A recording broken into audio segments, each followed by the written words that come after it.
What's up, everyone? This is the Montroy Black. Today we're gonna react to a death battle: Ant-Man versus Adam. Let's watch. This episode is sponsored by BetterHelp and Mint Mobile.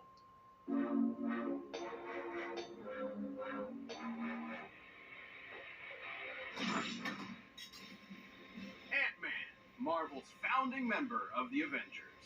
The Atom, DC's legendary Mighty Mite. Good things come in small packages. The bigger they are, the harder they fall. We're just trying to get these out of the way. He's Wiz and I'm Boomstick. And it's our job to analyze their weapons, armor, and skills to find out who would win a death battle. Did you know that ants can lift 50 times their own body weight? That'd be like if you lifted a car straight over your head. I did, thanks to my fun fact of the day calendar. Also, Hawaiian pizza was invented in Canada yesterday.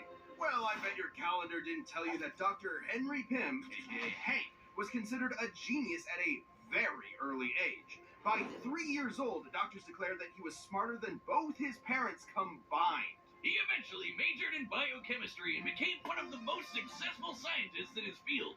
He had big ideas about shrinking the size of cargo to reduce shipping costs. Logistics. All of which made him a laughingstock in the scientific community and sparked a long-lasting insecurity and need to prove himself. But he did it. He developed a working serum. He went from laughingstock to Christmas stocking. The much better stock, right behind Bean and Lime. So, naturally, he tested the serum on himself, like any self-respecting scientist would, and shrank down to the size of an ant. And just when things started going south, a sweet little ant, let's call her Aunt Hathaway, swooped in and led Hank safely back to his lab where he could return to full size. Hank then harnessed the serum and became the superhero, Ant-Man. Along with his new identity came a fascination in entomology, which makes total sense. Ants are fascinating. Did you know that ants can talk to each other in a bunch of different ways? Through touch, sound, or even sharing information by barfing at each other. It's actually called trophallaxis, and they're not barfing per se. It's more like passing food mouth to mouth. Gross!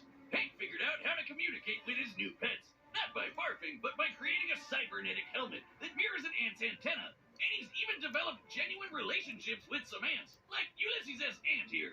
But he didn't stop there. Hank developed a lot of amazing tech like a stinger pistol that focuses his bioenergy into a stun beam, and image-inducing camouflage to mask himself as an ant. It worked so well it fooled Reed Richards, the smartest guy on the planet. He also built a suit that runs on that nifty serum he made back in his lab. It lets him shrink thanks to the newly discovered Pym particles, named after himself. Classic Hank. And the Pym particle is the key to unlocking the fundamental constants of the quantum mechanics at play here. They enable you to decrease the distance between atoms. However, in order to do that, you have to change the Bohr radius, the ratio of electron mass to the distance the electrons orbit an atom's nucleus. Of course. Like how when you make a bagel pizza, you can't fit the whole pizza on the bagel. Believe me, I've tried. It's too small. You just gotta put less on. Sure, Boomstick. So the Pym particles are actually displacing mass to an alternate dimension in order to maintain that ratio. Oh, it's like having a second bagel to put the rest of your pizza on. I get it. But if that were true, he shouldn't be able to punch with full-size strength if he has less mass. And he's definitely lighter, because otherwise he'd crush the sweet ants he rides, like Vincent Van Gogh here. His mass is being replaced with massless neutrinos, but that doesn't adequately explain how he can have less mass and seemingly more mass at the same time. Sure it does, Wiz. Trust him and his particles. Look at the guy. He's explaining the whole thing while wearing a lab coat. What's more trustworthy than that? You're the exception. You think you understand this? Of course. He's small but strong. You said something about a force, so I guess you wanted ham on that pizza, but I already made the pizza. Will you take that coat off? No. Regardless, there is virtually no limit to Hank's ability to shrink. He can go beyond subatomic, down to the underspace, a plane of existence below all realities in the Marvel Universe. And Hank has literally changed his biology. He's rewritten his own chemical makeup to prevent anyone else from changing his size. And he's used Pym particles so much, he's now got an energy field around him that lets him change the size of people or objects on the fly, through touch or by straight up firing Pym particles in the air. He's never shy about using them either. He eventually supplied his wife, Janet Van Dyne, with some Pym tech to become the Wasp, his partner in crime fighting. The two ended up rubbing shoulders with A-listers like Thor, Iron Man, and the Hulk to take down Ant-Man and the Wasp were actually the ones that captured him and pitched the idea of forming the Avengers. Unfortunately, Hank's insecurities started to creep back in, and he felt that if he wanted to keep up with the big heroes, he was going to have to think bigger. Enter a bunch of those Pym-powered alter egos like Yellow Jacket and Giant Man, where he can grow anywhere from 12 feet tall to so big he can enter the overspace, the polar opposite of the underspace. There he met Eternity, who called him Earth's Scientist Supreme. Something he won't let you forget. Hank pushed himself to these insane heights, even though he knew the strain on his body could be fatal. But he simply didn't care and kept pushing himself. Thus, his greatest and worst creation was born, Ultron.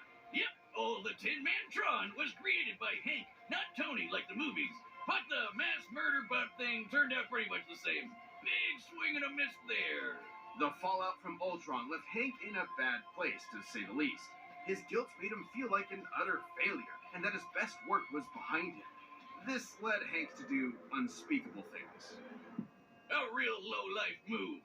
And even though poor mental health doesn't excuse this behavior, it was clear that Hank needed help. He suffered multiple mental breakdowns, endured the physical toll of the Pym particles, and had bipolar disorder that went undiagnosed for years. So Hank finally did the best thing he could. He acknowledged his problems, got the help he needed, and committed to self-improvement. And with that help, Hank slowly started making things right. He rebuilt the West Coast Avengers, gave Scott Lang his blessing to become the second Ant-Man, and finally defeated Ultron. He created a backdoor Trojan infiltration code to defeat Ultron that was so advanced, it went on to replicate and evolve all on its own to create a new species made up of artificial intelligence. They don't call him the god of modern AI for nothing. Hank has showed over and over again that he's an integral part of the Marvel Universe. Not just by ways of his scientific contributions or victories in battle, but by proving that heroes come in all shapes and sizes. This episode is sponsored by BetterHelp. It can be easy to spend all your time on your work, your friends, your family, but how much time do you actually spend on yourself? Therapy can be an incredible asset to your mental health, even if you don't think you need it right at this moment. A lot of these problems can be hard to spot without self-reflection and an outside perspective. It's easy to accept things the way they are without realizing that maybe they could be better. Everyone can benefit from becoming the best version of themselves. Positive coping skills, setting boundaries, supporting others without leaving yourself behind, all incredibly important to practice in your journey for self-fulfillment. And in this super busy world, BetterHelp is entirely online and designed to be flexible to your schedule. All you have to do to start is fill out a brief questionnaire to be matched with a licensed therapist. And if you'd like to make a change, you can switch therapists at any time at no additional charge. Find more balance with BetterHelp. Visit BetterHelp.com/deathbattle today to get 10% off your first month. That's BetterHelp, HELP.com/deathbattle. Ray Palmer was born your average human-sized person. He grew up in the Northeast, studied physics at Ivy University, and did everything Mama and Papa Palmer told him to do.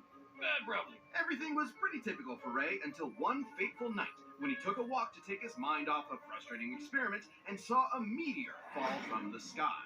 He ran off to the crash and found himself a life-changing piece of a white dwarf star, and immediately started messing around with it. Who wouldn't? He discovered that he could focus ultraviolet rays through it and shrink inanimate objects. There was just one problem. When he shrunk things, they exploded. Every time. I do not see the problem. Sounds like he found a foolproof way of blowing stuff up. Case closed. Ray was determined to figure out how to shrink objects without blowing them up. But first, he went on a hike with his nature club. And as a fellow scientist, I have to question his priorities. But hey, it seems to work for him. I support it. Different hikes for different mics, am I right? While in a cave, the ceiling suddenly collapsed, trapping everyone inside. After searching high and low for another exit, Ray found a small opening and had an idea. He could try to shrink himself down and get help, even if it meant he might explode before he got the chance. But he didn't explode. I hope this story has a happy ending at least. Perplexed, Ray determined there must have been something special about him that made him uniquely immune to the explosive fate. Something super scientifically convenient that we never get any more information on. So he got to work and created himself a suit to harness the power of the white dwarf star and became the Atom! Atom uses the white dwarf fragment to decrease his size while having control over his density. which makes a lot of sense considering that white dwarfs have the mass of a star, like the sun, but their volume is more like the Earth's, making them among the densest objects in space. Just a teaspoon of the stuff could weigh up to 100 tons.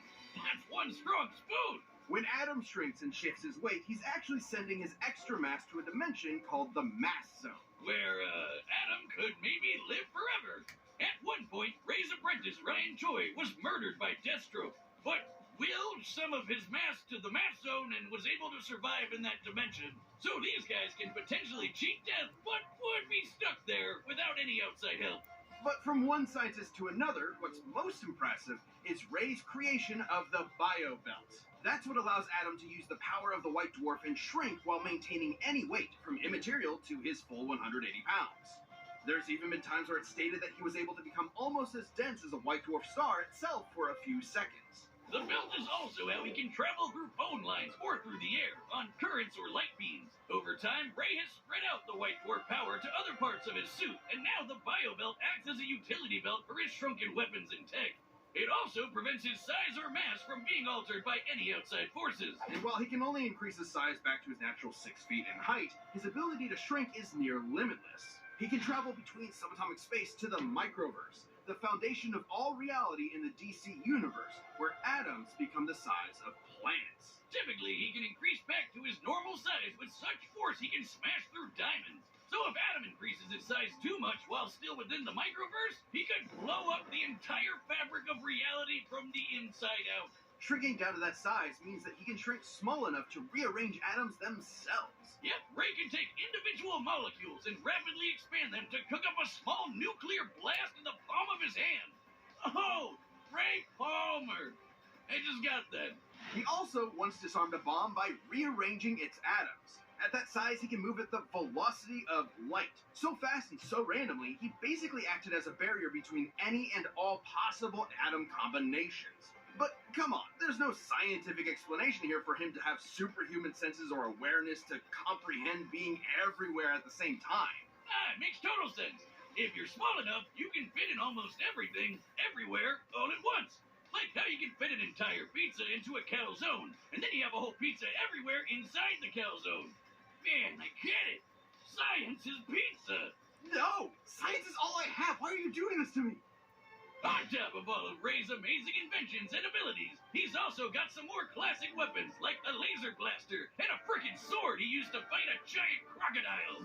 Relative to his size.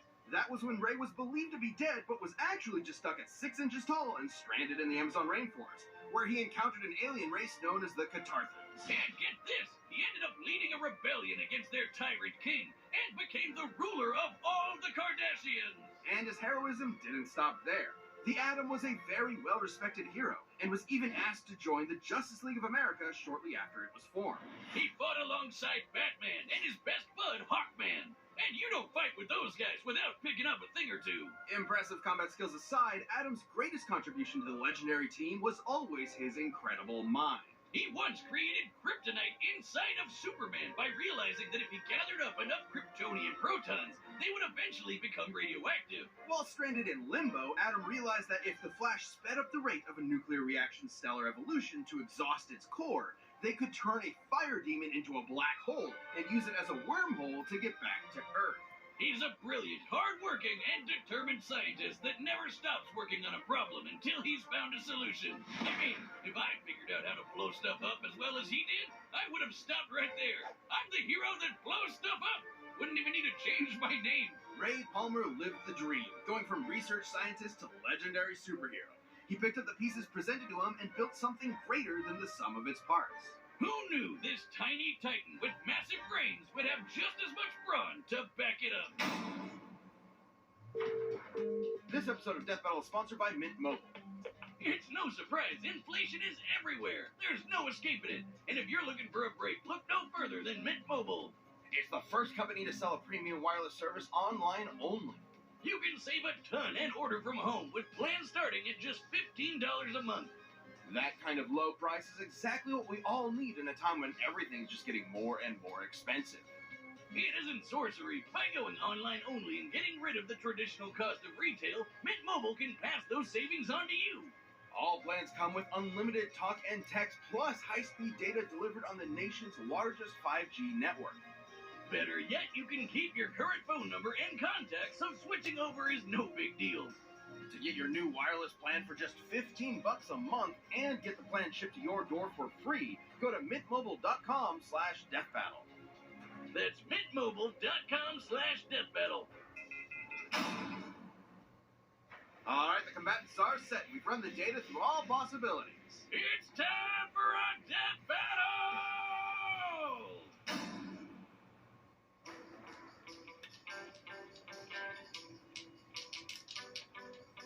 You should pick on someone your own size, relatively speaking. How did you do this? It's laced with a particle I've never seen before. They're called Pym particles, and I'm Hank Pym, scientist supreme. You should have knocked.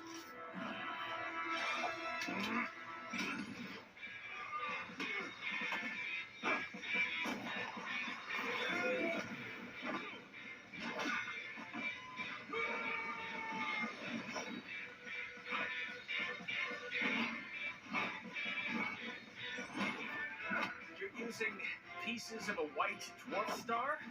That's cute. Everything we needed already existed. You just needed to be smart enough to put the pieces together. Scientist Supreme?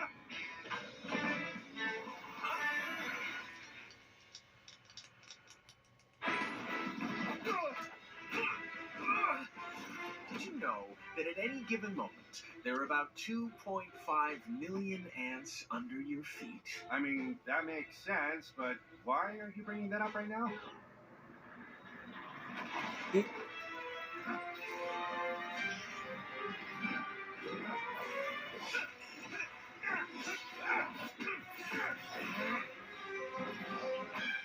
Took you long enough.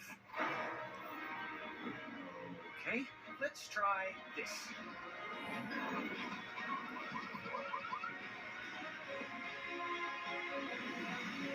I'll hack his belt. You lay low and let me know what you find. Huh? Nice try.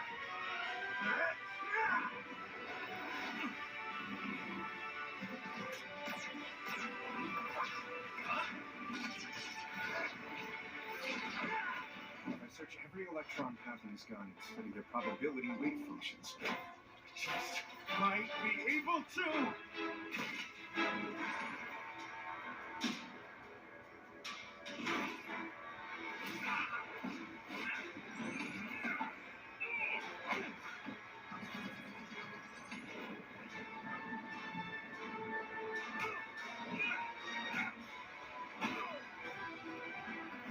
What's happening? He must be reaching his limit. If we don't get out of here quick, he's gonna destroy all of reality. Now, my pets! You have your tricks and your tools, but I created something beyond the limits of human existence. I operate on a scale you can't even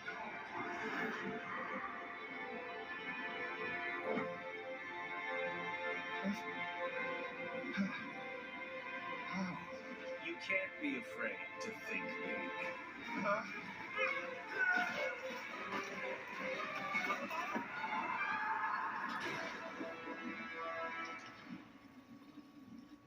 KO! Ant-Man and Atom both had many answers to each other's abilities and arsenals. Both were able to store various weapons in a shrunken state, both were trained in judo, and they both could obviously keep up with each other's ability to shrink at will. Though there was one small thing Adam couldn't answer to. The ants! Hank's bond with his pets led him some small advantages, and Prey just didn't have enough anti-ant tools in his bio belt. But in Adam's defense, the fact that he could punch with a fist packed with all of his mass meant that a close-up fight, while small, would leave Hank with few options since he can only punch with his normal human strength. Even still, all Ant-Man would need to do is keep his dissed ants with the help of his insect confidants and devise another plan of ant tag, something Hank has no shortage of. For instance, Ant-Man could alter Adam's size thanks to the Pym particle field he generates. Hank would just need to stall long enough to remove or disable Adam's bio belt, and he's had no trouble hacking enemy tech in the past. But even with the bio belt busted, it wouldn't stop Adam's ability to shrink, since the white dwarf power is contained throughout his suit. Destroying the belt only meant that Ant-Man could alter Adam's size. Whereas Hank has literally rewritten his own biology to prevent outside size alteration. And while Adam's abilities are definitely impressive, they are limited. And Ant-Man simply aren't, at least by comparison.